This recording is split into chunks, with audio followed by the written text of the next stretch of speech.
ഞാൻ കല്യാണം കഴിക്കുന്ന ഒരു പെണ്ണ് നമ്മളെ കുറിച്ച് ചിന്തിക്കേണ്ടെന്ന് വെച്ചാൽ ഈ അമ്മുമ്മയും മരുമോൾ അല്ല അമ്മായിയമ്മയല്ല ജീവിതം, നമ്മളൊപ്പമാണ് ജീവിക്കണം. അപ്പൊ നമ്മൾ ഏത് സാഹചര്യത്തിലാണോ സാഹചര്യം മനസ്സിലാക്കിയല്ല ജീവിക്കേണ്ടത്. മനസ്സിലായോ? താനും തന്നെ പറഞ്ഞല്ലോ എന്താണ്ട് കട തുടങ്ങുന്നത് മറ്റേ ദിലീപേട്ടനും തുടങ്ങണമല്ലേ? ദിലീപ് തുടങ്ങി കഴിഞ്ഞല്ലോ. അല്ല അതുപോലെ എന്തോ കട തുടങ്ങുവാന്ന് പറഞ്ഞല്ലോ അണ്ണനും കൂടി. സന്തോഷ് പെരേര. അപ്പൊ അതിനാന്ന് വെച്ചാൽ പുട്ടുകട അല്ലേ? പുട്ടുകടയും ബേക്കറി. അപ്പൊ എന്റെ അടുത്ത് പറഞ്ഞു ചേട്ടാ പൈസ മുടക്കുവാണെങ്കിൽ ചേട്ടനെയും പാർട്ണർഷിപ്പ് ആക്കാം, വിഷ്ണുവിനെയും പാർട്ണർഷിപ്പ് 10,000 രൂപ 15,000 അല്ലെങ്കിൽ അടുത്ത പണിക്കാരായിട്ട് നിക്കണം എന്ന് പറഞ്ഞു. പുട്ടില്ലേ പുട്ട്, ഈ പുട്ട് കൊണ്ടു കൊടുക്കാനായിട്ട് നമുക്ക് തരാന്ന് പറഞ്ഞു. അപ്പൊ ഞാൻ ശമ്പളം കുറവാണെങ്കിൽ എന്ത് ചെയ്യുന്നറിയോ, ഒരു ഓർഡർ എടുക്കുന്ന ആൾക്ക് ഇപ്പൊ 2 വർഷം പുട്ടാന്ന് വെച്ചോ, ഒരു കുട്ടി പുട്ട് ഞാൻ തിന്ന കൊണ്ടുപോയി ഒരു കുട്ടി പുട്ട് കൊടുക്കും, ശമ്പളം കുറഞ്ഞ. വിഷ്ണു ഐഡിയ പറഞ്ഞത് നിനക്ക് എനിക്ക് തരാവുന്ന കമ്മീഷൻ നീ പിടിച്ചിട്ട് തന്നാ മതി എന്ന് പറഞ്ഞു. ഞാൻ മുടക്കുന്ന പൈസ ഇല്ലേ പിടിക്കുക, എന്നിട്ട് അവന്റെ ലാഭം അവന് കൊടുത്താൽ മതി എന്ന് പറഞ്ഞു. അങ്ങനെ അവൻ പറഞ്ഞങ്ങനെ. കാരണം നടക്കും, കാരണം അത് എന്തായാലും മാപ്സിക്കിന്റെ ഒരു സപ്പോർട്ട് ഉണ്ടെങ്കിൽ മാത്രമേ അത് നടക്കുള്ളൂ. കാരണം അതിന്റെ ഉൾക്കാരാൻ തുടങ്ങി നമുക്ക് മീഡിയ സപ്പോർട്ട് വേണം. കാരണം നമ്മള് കാരട്ടെണ്ണം കഴിഞ്ഞ ദിവസം കരയുണ്ടായിരുന്നു, ഒരുപാട് പെണ്ണുങ്ങൾ വിളിക്കുന്നതെന്ന് പറഞ്ഞു. അതിലൊന്നും വലിയ കാര്യമില്ല. പക്ഷെ എവിടെ വെച്ച് കരഞ്ഞു? കാറിൽ നിന്ന് കരയുണ്ടായി, ആശിഷിന്റെ കാർ. പിന്നെ അണ്ണൻ ഒരിക്കലും കറില്ല, കാരണം അണ്ണനെ എത്ര വിളിക്കുന്ന കേരളത്തിലെ ലേഡീസ് കാരണം എത്ര ഫാനാണ്. എൻ്റെ ഒരു കൂട്ടുകാരി ചോദിക്കുക ആ സന്തോഷ് അണ്ണൻ്റെ കൂടെ നിന്നൊരു ഫോട്ടോ എടുക്കണം. കാരണം ഇടക്കിടക്ക് ഓരോ ആങ്കർമാർ വിളിക്കുന്നോണ്ട് കരയും, ആങ്കർമാർ വിളിക്കുള്ളെന്ന് പറയും, ഇടയ്ക്കുള്ളെന്ന് പറയും ഫോൺ. അല്ല അണ്ണൻ്റെ കല്യാണം എനിക്ക് അങ്ങനത്തെ ഒരു പണിയില്ല കേട്ടോ. കാരണം എനിക്ക് ഒരുപാട് പേരുടെ നമ്പറും ഞങ്ങളൊക്കെ ഉണ്ട്. എനിക്ക് സ്നേഹറജിയുടെ ഒക്കെ നമ്പർ ഉണ്ടായിട്ട് ഞാൻ വിളിച്ചിട്ടില്ല. പിന്നെ പേര് പറയണ്ട കേട്ടോ. അല്ല പേര് പറയണം, കാരണം പറയണ്ടല്ലോ. പക്ഷെ ഈ ഇതില് എന്താ പറയാ, സ്നേഹറജിയുടെ നമ്പർ എന്നോട് ചോദിച്ചു പറയാടന്നു ആറട്ടെണ്ണനെ. അപ്പൊ ഞാൻ കൊടുത്തിരുന്നെങ്കിൽ പുള്ളി എന്റെ പേര് ഇടൂലായിരുന്നു, അതെനിക്ക് പ്രശ്നമായി. എന്റെ ഒരു ഇന്റർവ്യൂ എടുത്തു, എന്നെ ഊക്കിയ ഇന്റർവ്യൂ എടുത്തു, മനസ്സിലായ?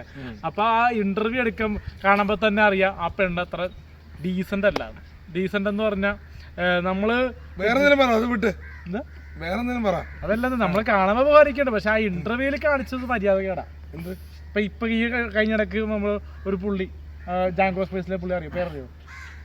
പേര് പറയണ്ട, നീ വേറെ പറ. ആ പുള്ളി മാന്യമായിട്ട് വന്ന് ഇന്റർവ്യൂ എടുത്തിട്ട് പോയി. അത് മാന്യതയുണ്ട്. ഇത് 22 വയസ്സിൽ ചെയ്യാവുന്നതാണോ ചെയ്തതെന്നൊക്കെ ചോദിച്ചൊരു സംഭവം പറഞ്ഞു. അതൊരിക്കലും ചോദിക്കാൻ പറ്റാത്ത ക്വസ്റ്റ്യനാണ്. കാരണം നമ്മളത്രയും ചെയ്തുകൊണ്ടുള്ള ആൾക്കാരിലേക്ക് എത്തിയത്. പിന്നെ ഈ ഒരു മറ്റേ ഞാൻ എൻ്റെ അപ്പനും കൂടി എത്തിയ ഒരു ഇന്റർവ്യൂ എടുത്തത്, അതിൽ ഒരു PTA മീറ്റിംഗ് പോലെ പലരും പറഞ്ഞു.